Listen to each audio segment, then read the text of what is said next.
On my own behalf and on behalf of my colleagues from the executive branch of government, I would like to say thank you to the Honorable Chief Justice and our chairperson of this forum.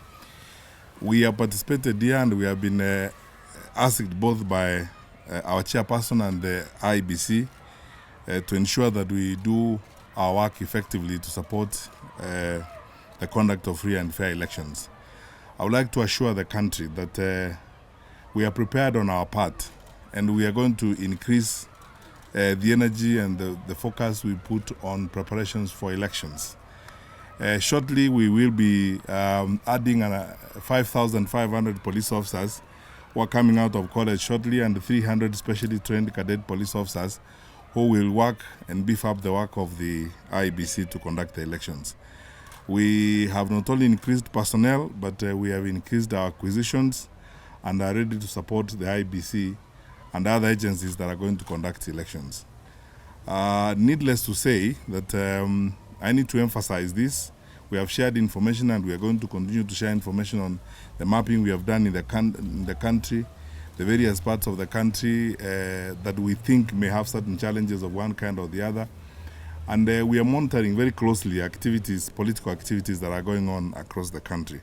I said yesterday, and it's necessary to repeat, that we will act very firmly and we will ensure that law and order prevails throughout the country. I want to assure Kenyans there is nothing to fear. We are ready to provide security. We have the requisite resources and the capacities we need to ensure the country remains peaceful through the elections season.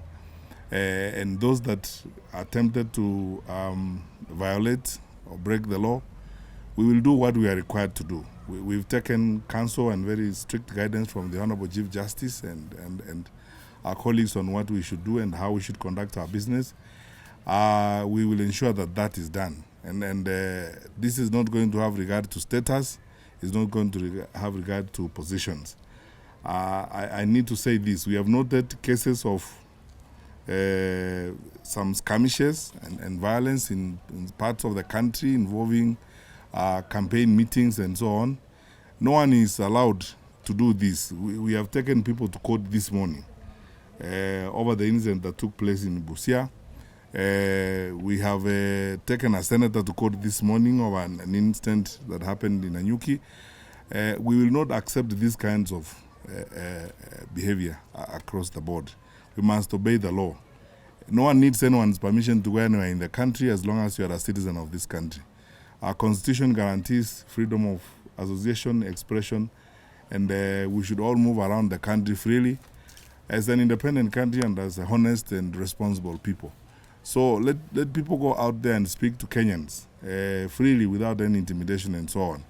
But I need to emphasize this, which is one of the lessons I have drawn from this meeting this morning, that we need to emphasize to our leaders that they will take personal responsibility for some of the actions that they get their supporters to be involved in.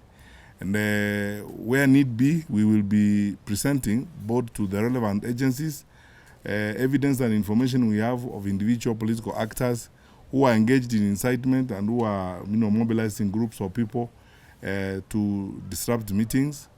And they should take individual responsibility, including we will petition the IBC to disqualify some of these people from contesting electoral offices. And we promise this morning that in the event that we have to do that, we will present credible and accurate information to the IBC, as it were. Finally, I thank the Honorable Chief Justice and our chairperson for her leadership and guidance in this process. And I undertake, on behalf of my colleagues from the executive branch across our responsibilities, my colleagues from the Ministry of ICT, my colleagues from the Office of the Attorney General, my colleagues from the National Treasury, that we will abide and go by the guidance and the leadership that our chairperson of this forum and our Chief Justice gives us as we prepare for elections as we go forward. And with those remarks, it's now my pleasure to invite our chairperson and the Honorable Chief Justice and President of the Supreme Court of Kenya to address us. Madam Chief Justice.